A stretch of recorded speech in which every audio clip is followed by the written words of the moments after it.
How to not let phone contacts find you on Snapchat. What's up everyone? In this tutorial I'm going to show you a quick way on which your phone contacts will not be able to find you on Snapchat.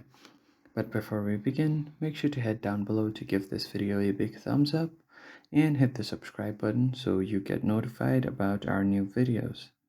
On that note, let's get started. So first of all, you will have to launch your Snapchat.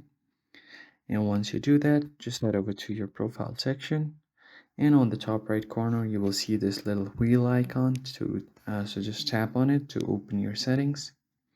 Now what you have to do is scroll all the way to the bottom until you see contact syncing. So just tap on it, and here you will see an option to remove synced contacts from Snapchat. Just tap on it and confirm. Now all of the previously synced contacts will now be removed. So if I tap on my See contacts shared with Snapchat, there is no list because I've cleared all of them just now.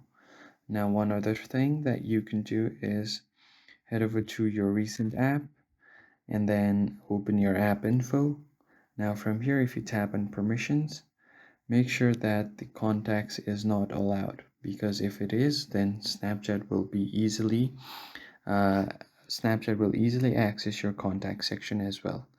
If you found the video helpful, hit the like button below and subscribe. I'll catch you guys in the next video.